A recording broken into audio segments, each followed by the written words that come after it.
Salut, c'est moi.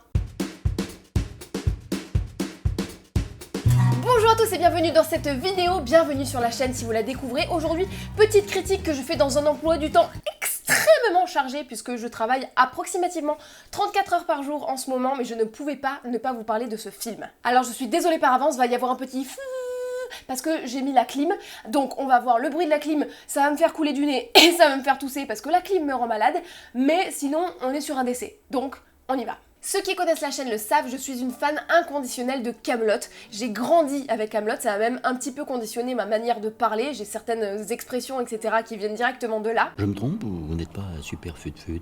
Et de manière générale, je suis beaucoup le travail d'Alexandre Astier parce que je trouve qu'il a une manière de bosser tellement recherché, approfondi et passionné que ça rend n'importe quel sujet passionnant et fascinant. Que ce soit la légende arthurienne, Jean-Sébastien Bach ou encore l'astrophysique, c'est hyper intéressant. Ça fait donc plus de 10 ans que je sais que le film doit sortir et que je l'attends impatiemment. Ne vous inquiétez pas mesdames et messieurs, car oui, même si j'ai été biberonnée par Kaamelott et que j'adore le travail de ce mec, je ne suis pas non plus une adoratrice aveugle qui va crier au génie si le mec sort une énième comédie française avec Christian Clavier qui joue un attachant connard. Non, je garde mon honneur, ma dignité, mon sens critique, mon fils, ma bataille. Mon oncle, j'ai fait un trait d'humour. Le royaume de l'ogre est aux mains de Lancelot du Lac et de ses mercenaires saxons. Mais Arthur n'est pas loin, il va revenir sur le territoire de Bretagne et ça va chier des bulles. Pour commencer, l'esthétique du film, même si elle respecte celle de la série, s'en détache un petit peu. Déjà dans la façon de filmer. Même si on avait déjà abandonné depuis un moment les plans fixes qui étaient un petit peu au début la marque de fabrique de la série et qu'on a petit à petit délaissé pour entrer dans une mise en scène un petit peu plus travaillée, des plans un petit peu plus sophistiqués, et ça pour une raison très simple qui était que Alexandre Astier était un petit peu piégé au début par le format imposé par la chaîne et que le succès venant, il a réussi petit à petit à faire un petit peu ce qu'il voulait et à imposer son style. Et bien ici dans le film on a plein de plans beaucoup plus complexes. Pour l'entrée en scène de chaque personnage assez représentatif de Kaamelott, des personnages qu'on sait, on sait qu'ils vont être là, on les attend depuis plus d'une décennie, et bien la mise en scène nous montre vraiment, nous laisse un suspense, nous laisse savourer un peu leur arrivée, et ça c'est vraiment très chouette. Il y a aussi plein de décors en extérieur, forêt, désert, on voit même Kaamelott pour la toute première fois. Un truc que j'ai pas trop capté par rapport à l'esthétique et qui pour le coup se détache vraiment de la série, c'est le choix des costumes. Alors je les ai pas du tout trouvés pourris, même pour certains je les trouve vraiment très très beaux, mais c'est en décalage total, ça rend un côté un petit peu surréaliste dans le film, qui avait pas trop dans la série, qui se voulait vraiment beaucoup plus réaliste. Là vraiment ça crée un décalage, que ce soit les costumes des Burgondes ou des Saxons qui ont même une attitude très limite Monty Python ou même Jean-Pierre Jeunet dans Délicatessen par moment. Et il y a quelques personnages pour lesquels j'ai pas trouvé ça ouf. Lancelot a une armure qui des fois prête vraiment à rire, et il y avait aussi Père Blaise que j'ai pas apprécié des masses. Son costume il fait un peu cheap, on dirait qu'il est un peu en matière housse de voiture, et d'un coup tu te dis mais c'est du plastique sa tenue là. J'ai les yeux qui commencent à piquer.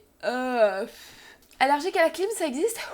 Bref, à part que ça m'a un petit peu déstabilisée par rapport à la série et que sur quelques personnages j'ai pas trouvé ça fifou, sinon niveau mise en scène j'étais conquise. Parlons de l'intrigue. J'avais très peur que l'intrigue principale, à savoir le retour d'Arthur sur l'île de Bretagne et sa confrontation avec Lancelot, qui n'est pas du tout un spoil, hein, c'est le résumé du film, soit traitée sur une trilogie, puisque ce film est le premier volet d'une trilogie. Et que du coup on nous laisse en suspens comme ça, alors que Alexandre Astier, selon ses propres dires, n'a pas commencé à écrire le deuxième film, et que donc c'est pas pour demain. Hein. J'avais vraiment peur du cliffhanger de la mort qui allait nous laisser en rade pendant 6 ans. Mais non, on sent bien qu'il y a une intrigue qui va être sur la trilogie entière, qu'il y a des choses qui sont pas réglées, etc. Mais rassurez-vous, pour ceux qui ne l'ont pas encore vu, vous n'allez pas être comme ça à la fin du film, parce que on aura à peine commencé vraiment l'action. Non, ça va aller. Et même au contraire, parfois, j'ai trouvé que ça allait un poilichon vite. Ce qui n'est pas du tout dans l'habitude d'Alexandre Astier, qui a plutôt tendance à prendre tout le temps qu'il faut pour développer un sujet. Par exemple, j'ai trouvé que les retrouvailles entre certains personnages étaient un poil expédiées, par exemple les retrouvailles entre Léo Dagan et Arthur, qui se sont quand même pas vus depuis plus d'une dizaine d'années dans le film, une dizaine d'années à peu près, ou l'intrigue qui se passe entre Arthur et Guenièvre, les retrouvailles même entre Guenièvre et son père, la position du père Blaise dans toute cette histoire, et peut-être que tout ça, ça va être expliqué par la suite, mais bon voilà, Alexandre Astier avait un gros boulot à faire, c'était de créer un film qui soit regardable par les néophytes, les gens qui n'ont jamais vu Kaamelott et qui arrivent à un moment donné, donc il faut installer tout un univers, et satisfaire aussi les fans. Donc c'est un boulot qui est compliqué, mais là c'est vrai que il y a un tout nouvel univers qui s'offre à nous, un univers d'un royaume qui est sous oppression, qui a résisté pendant plusieurs années, et moi ça m'aurait pas dérangé de voir tout le premier volet sur comment s'est passée la résistance, qu'est-ce qui s'est passé pendant ces 10 ans, vraiment de découvrir ce nouvel univers, comment l'ont vécu les personnages, etc. Vraiment, j'aurais trouvé ça appréciable parce que tout le moment qui présente ça au début et tout est hyper intéressant. Même si j'ai cru comprendre que Alexandre Astier compte expliquer tout ce qui s'est passé pendant ces 10 ans, peut-être pas dans la suite des films, mais peut-être sur un autre média, genre un livre il me semble, je dis peut-être une connerie, c'est à vérifier, mais voilà, il compte le faire, mais pas forcément dans les films.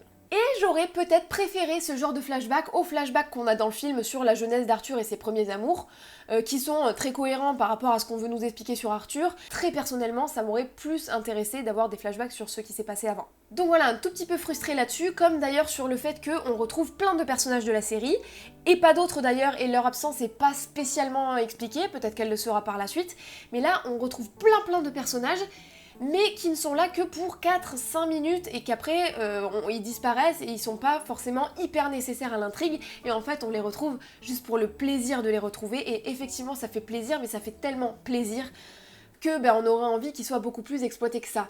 Sauf que c'est un film de 2 heures et pas une saison de 4, 5, 6 heures, et que donc forcément il faut faire des choix. Des choix qui seront forcément frustrants à certains endroits et jouissifs à certains autres. Ça c'était les petits points négatifs, parce que sinon, qu'est-ce que vous voulez que je vous dise ? C'est trop cool. Les personnages sont hyper cohérents dans leur évolution, on retrouve vraiment les personnages qu'on aime, qu'on connaît, mais avec 10 ans qui se sont passés, et 10 ans où certains s'en sont pris plein la gueule. Donc on les sent vraiment, c'est un travail d'écriture extrêmement précis, extrêmement bien travaillé, où on sent ces personnages, mais qui... Évidemment, certains peuvent critiquer que ils sont moins à mourir de rire, ils sont moins naïfs. Par exemple, Guenièvre, elle est un peu moins coconne, machin et truc et tout. Vous plaît pas? Vous voulez que je vous fasse préparer autre chose? Ça va, je vous dis. Mais ouais, mais la meuf, elle a traversé un paquet de trucs. Donc oui, elle a perdu de sa naïveté, elle a perdu de son innocence. Ça l'empêche pas d'être très drôle dans le film. Mais voilà, il faut être cohérent. Ces personnages, ils ont vécu des choses, non seulement dans toutes les saisons de la série, mais en plus là, dans une ellipse qui a duré 10 ans, il s'est passé quelque chose, et c'est marqué dans le travail d'écriture des personnages et d'une justesse folle. Pareil, par exemple, pour le personnage d'Alain Chabat, et j'ai trouvé ce passage merveilleux dans le film. Il est toujours le duc d'Aquitaine, tendre, gentil, mignon. Excusez-nous, on a juste préparé une petite journée beauté bien-être, un petit frichti tout fruit. C'est vrai qu'on n'attendait pas vraiment votre visite. Mais il a pris de la prestance, on sent qu'il s'est passé 10 ans, il se fait un peu plus respecter par sa femme, il a pris du charisme, il s'impose, et c'est à la fois dans le jeu d'acteur et dans l'écriture du personnage, c'est tellement précis, c'est un régal, vraiment. Pour ce qui est de l'intrigue principale, même si elle est très logique, très cohérente et qu'on s'attend un peu à ce qui se passe, eh bien elle est marquée vraiment par la lourdeur et le découragement du personnage d'Arthur. Il subit son destin, il n'a pas du tout envie d'être roi, il ne l'a jamais voulu de toute façon, et là, il subit le truc et il y va. Et on voit même que dans le personnage d'Arthur, son rapport à tout ça a changé, il se soumet en fait. Il subit la situation, il se soumet complètement à son destin, il se soumet même au caractère des autres personnages, contrairement à dans la série où il essayait de faire comprendre des choses à Perceval, où il essayait d'avoir des discussions avec Guenièvre, etc. Là, il les connaît par cœur, et il est même découragé dans ce truc-là. Il se soumet à son destin et à ce qu'on attend de lui pour le bien commun, parce qu'il voit bien que tout le monde souffre sinon autour de lui, et c'est beau putain! Les nouveaux personnages aussi sont très chouettes, que ce soit les acteurs qu'on connaît très bien, Clovis Cornillac, Guillaume Gallienne ou même Sting, ils sont géniaux, leur personnage est vraiment écrit pour eux, ça se sent, et vraiment c'est très appréciable, ils sont délicieux dedans, mais aussi la jeune génération, puisque les enfants de Kaamelott ont grandi, on retrouve Mégane et Mabel qui sont joués, si je ne m'abuse, par les filles d'Alexandre Astier et qui sont très justes dedans, pareil pour leurs prétendants dans le film, c'est super agréable de voir de nouvelles têtes qui sont pareil, très cohérentes dans l'univers. Donc ça, on a hâte de voir leur évolution aussi. Donc ça aussi, c'est vraiment très cool de voir un peu du sang neuf dans Kaamelott. Pour résumer ma pensée, malgré quelques trucs qui m'ont déstabilisée et quelques petites frustrations que j'ai eues, j'ai beaucoup aimé le film. J'ai aimé retrouver ces personnages, ces dialogues, cette façon d'écrire.